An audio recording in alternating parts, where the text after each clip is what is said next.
Okay, so I'm Claudio. I work as a postdoctoral research fellow at Griffith University, and my work is in biomechanics, injury prevention, rehabilitation, and so on.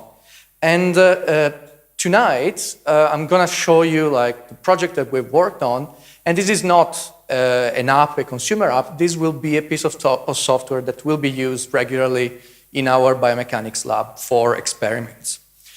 And to explain you why we need this, I have to dive a bit into the science, so bear with me, I'll try to keep it short.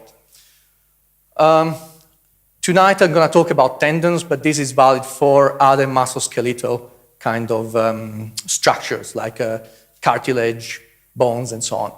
But regarding tendons, basically tendon injuries cannot be fixed with medication. It doesn't work, and there it is. So, however, they can be fixed with mechanics. And here, I don't want to lose you. I'm going to explain you this very briefly. This is a very, very simple schematics on how tendon damage with how much you strain it. So that's the blue line. So if you don't use your tendon, well, that degenerates, atrophies. If you use it too much, you strain too much, well, you break it, okay? And now in red, we have how much the tendon or the tissue regenerates, because tissue in your body keeps regenerating and remodeling. And here we have an area where the regeneration is greater than the damage. So overall, your tendon health improves if you hit this area. But in this area, down here and up here, the tendon will degenerate more than it's going to improve, okay? So if we can hit this particular area, then we can improve rehabilitation and health of the tissue. So let's take an example, Leo here taking a stroll, and let's take a look at his Achilles tendon. It's this one, the largest tendon in your body. There are muscles that are pulling on it. And we've created over the years very fancy computational models that tell us exactly what is happening inside the tendon in real time. So we can understand how much the cells inside the tendon are squeezing and being pulled. So now, if we provide a visual biofeedback to Leo in the lab, then we can tell him how to exercise or change the way he walks to optimize the health of his tendon.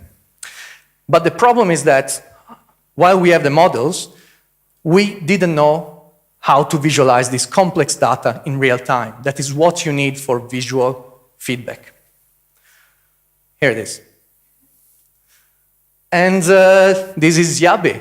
So this is like the work we've done over the weekend. And it's a real-time visualization tool for very complex biomechanics data. This is like the tendon, and the color indicates how much strain or compression you have in the tendon. And this data has been generated, it's walking data from Leo, and basically we're able to see it in real time, and we can look at individual nodes, and we can show here the interactive strain, basically. And there it is. Well, that's what we use to do it.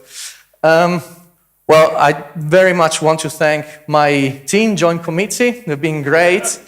And while I answer questions, keep a look on that image there. That's what happens when you have an injured tendon and then it snaps. It's the left one. Boom! There it is. So that's what can happen. I show much worse during biomechanics lectures at uni, so there it is. I'll keep this one.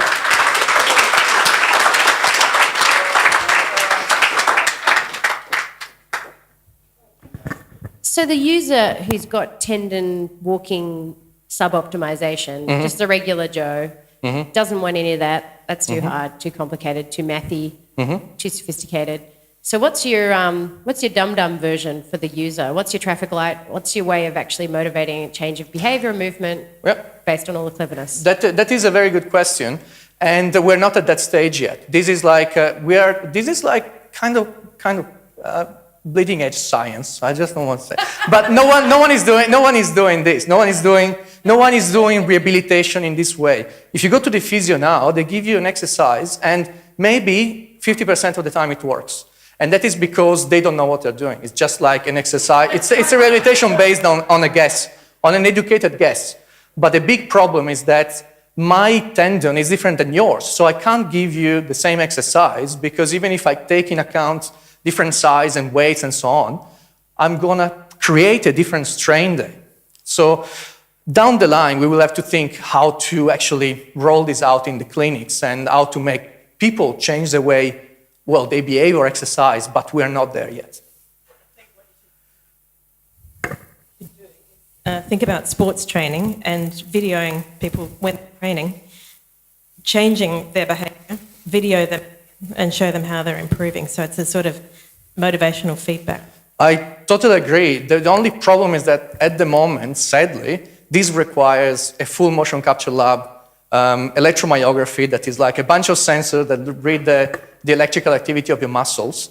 And we are currently working on a project to move this with their wearable devices. And we're trying to use AI. So if anyone is interested in other sides of the project and wants to work on cool AI stuff, to reduce the number of sensors that are used in the field, because I can't send someone to the clinics and say, oh, put on these 15 sensors, and after 2 hours preparation, maybe I can tell you how to change exercises. So we're working on that, but it's a very tough kind of area. There's lots of work still to do, but yeah. Have you seen the thing that podiatrists use to model the foot as you walk? Yes, that's quite bad. Okay, go for it.